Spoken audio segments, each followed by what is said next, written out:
Ladies and gentlemen, boys and girls, welcome to the Music Lab Podcast.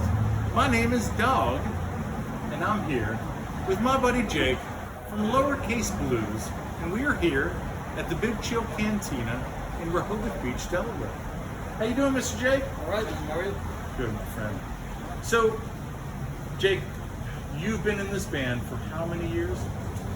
It'll be going on 20 years. 20 years as a blues band from Rehoboth Beach, Delaware. So, talk about like how the summer went for you. This past summer? Yeah, this past summer. It was solid.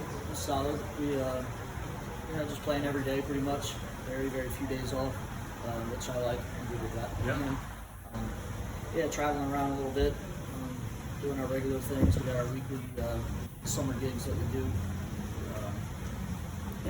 Overall, it was a great summer. And so, how was this summer compared to other summers? Like, 'cause, obviously you're the bulk of your like existence is basically from May to September. Yeah. I mean, it was good.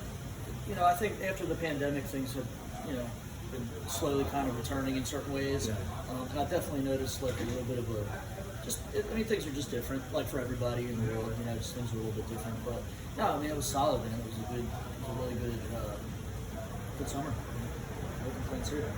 So talk about for people who've never heard about you, who don't know anything about you, when someone comes to a lowercase show and to a live show, what are they going to get? Like, what are they going to see? I mean, we as far as like style, I mean, we do some straight ahead blues and a lot of like funk, and I always tell when I advertise this as a blues/jam band, and that's really the thing is when you come see us, it's a completely organic experience. We don't never play the same way. It's a jam. You're coming in, you're seeing how we're feeling that day, and it's very much with the crowd interaction with the way things go. So it's every time you come see us, it's definitely a very organic experience. I don't even know what we're going to play.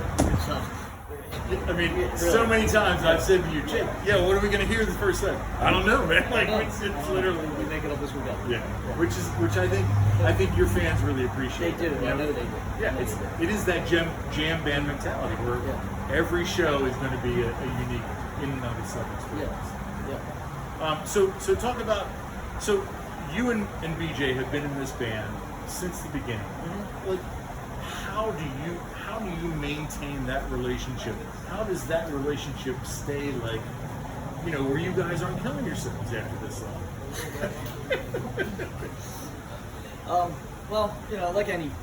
I think that goes with anything in life that you do for a long time. I mean, whether it be a relationship or any kind of relationship or business. Like a marriage, right? I mean, really, it takes work, and it takes dedication but BJ's an amazing guy. He's an amazing musician and just a great guy. We've been friends for so long. But it's speaking of BJ, here he comes. Here he comes. Let's get him, babe. Man. I mean, we just do it, man. We got that, let's get to work mentality, and let's do it. There's BJ right there. What's going on, man? Come on in and join us. Doing a little podcast thing here, BJ. All right. So you've gone through some drummers over the past, right? So what do you look for, like, in a drummer that really, like, at this point in your career, like, what are you looking for? Someone that, like, can really be like that third person in that third wheel. That kind of makes the. I mean, obviously they have to have a good understanding of the blues, and what we're doing. Be able to jam and just listen and feel, just vibe with us, And then also, it's a big thing, showing up on time, being ready to do the show, being professional. And that's the standard I hold myself to, right? In BJ. And that's what I expect anybody that I'm going to work with to come in with that same mentality. Right. Yeah. So all the gigs, all the concerts that you've done, like, is there anyone that sticks out, or any like one or two concerts that stick out to you that, for whatever reason, made it like memorable to you? Yeah, a lot. There's been a bunch. Okay. Gotten to open for some pretty big names, some of my idols and things. So that's always was exciting. I got to like open the stage for Buddy Guy one time, which he's like a favorite. Well, yeah, talk about that relationship with Vicky with Bottle and Cork, like how you guys have really. I mean, when we first moved down, it's years ago now, but I mean, they were always extremely supportive of just local music and local bands, and then I mean, if they get a band that they think we would be a good vibe with, we get the call, and it was always really exciting. Yeah. And talk about the time that you got to play with the fish shop, with the fish keyboards, right? Or who was the keyboards that you got to play with back in the day? There's been a few. I don't know. Are you referring to Johnny Neal, maybe? Yeah, Johnny Neal. Yeah. Johnny's from Delaware. How did that come He's from about? Delaware. Okay. But I mean, he was on tour with the Allman Brothers. And wrote songs with them for a few years. And then he's played with everybody, man. He's played with all kinds of people. So we hooked up. He came and recorded some stuff on one of our CDs a while back, a long time ago. And since then, we just kind of formed a relationship. And we've done shows with him over the years. And it's always great. So talk about recording. So like you guys have released how many albums now? Oh, I don't know. It's around 5, I think. Okay. Yeah, there's been some that are like, kind of not full releases. Right. and things EP. like that. Yeah. And then you released the Live at Dogfish. That was the last album that you released. Yeah. Okay. Talk about that. How did that come about? Well, that one is kind of organic. Dave that mixes over there, he's like, man, I record all the shows, so we went in with the intention to try to make an album with him. I mean, he was recording it all anyway, so I had to just kind of dig through some of the recordings and find some of the songs that I liked. That's awesome. So, like venue-wise, like what are some venues that you just absolutely, when you know that you're playing there, you're like, man, I know this is going to be good. Like locally, nationally, Well, venues you play with bands. right here, man, Big Yeah. Trail Cantina is whole. We're having a fun time here. Yeah. How long you guys been playing Big Chill now? 7 or 8 years maybe. Yeah, but again, it just kind of started. We tried it out once and it was fun, so we did it again, and now it's kind of like a staple for us here. There's a few other places in town. Pond, of course, we've been playing there forever. I mean, I could just keep going down the list.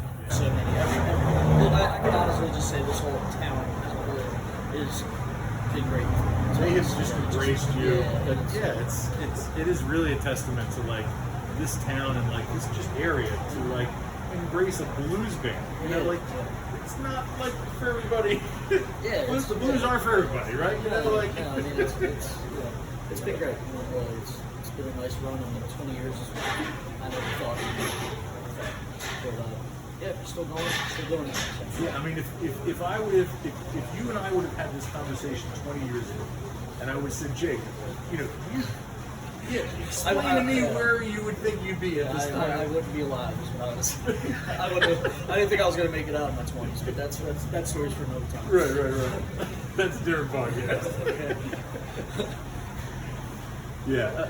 So guys, I don't have anything else for you, man. Like this has been great. We appreciate all the support, and anybody that's supporting local music and just music in general. So I guess appreciate y'all. Yeah, so that's a good segue. So like, if you're a band starting out today, like, what advice would you give them? Like, even if you're not a blues band, just just a rock band. Like, I mean, to me, it seems we're kind of old school the way we operate. Everything's digital now, so I don't know. Make videos. That's what seems to be what everybody's like social media, right? Yeah, social media. Yeah, you're always promoting a lot of yourself. Right? like even the young blues artists. There's this Kingfish, Christo Kingfish. He's like, he's right at the top now. Yeah. And I remember we got famous for YouTube videos, internet videos. That's what he was doing. Just putting on, he was sitting on the couch. I remember the video. He was sitting on the couch. Now he's on tour with all the headliners. Yeah, I don't know. Aside from the business end of it, I would say just play every day. Love what you do. If you're passionate about it, then you'll do anything it takes to succeed in whatever success means to you. Because that's definitely a subjective thing. Some people are perfectly happy sitting home and making music and doing recordings and stuff like that. Other people want to be on stage. Some people want to be rich and famous. Whatever your goals are. depends on that too. So what would you say to people who know you, who've known you for a long time? They're like, man, look, why aren't you guys doing tours? Why aren't you doing why are you like here in the hope? Like, what do you say to them, man? Like, what? I mean, the first thing I say, I'm just grateful to have a gig every day, man. I get to go and play my music. I've been doing it for a living for 20 years, and it's hard work. I mean, I got to do a lot. We take all the opportunities we can get and just see what happens. But ultimately, man, I just want to play. And, you know, It's funny because I'm grateful. I'm extremely grateful to be able to get to do what I do, no matter what. You know, and I'll take it as far as I will. it's funny because fans only see you on stage. They never see like, let's say, you playing until 4 in the morning to work on your craft. Like that all kind of gets lost because obviously when you're seeing you on stage, like they only think that's the only time that you're playing guitar. When in reality, you're playing guitar every day, right? I mean, a lot, yeah. I mean, I take days off. Spend some time with the lady or do something different. Right. You know what I mean? But for the most But part, for most, I do a lot of times. I'm noodling around. Just trying to figure out some new things. So, maybe pick up. Every once in a while, I'll pick up a little lesson book or some stuff that it's just some different. Either some different chords or just some different styles, and just try to incorporate that in. Just, music's a never-ending puzzle for me, man. There's always something. There's always something to learn. So technically, like, can you read music? Like, what's your proficiency? I learned how, but I'm not proficient at it. Really. Self-taught. I'm much more. Well, I'm much more of a just ears and just kind of feel it out. I like to improvise. So, 20 years from now, if we have this conversation 20 years from now, like, what are we going to be talking about? Probably the same shit. Yeah, man. We're still going to be doing this, right? Yeah, right. Like, you don't see yourself doing anything. Like, this is. Yeah, I mean, it's what I do. You're not an accountant. You're not like at a desk. Like, this is. You play music. Play music. I hustle. It's a hustle. Yeah, it is. You're an independent contractor. Thank you. We appreciate it, my friend. Yeah. Ladies and gentlemen, Lowercase Blues, Jake from Lowercase. Thank you all so much. Peace and one love.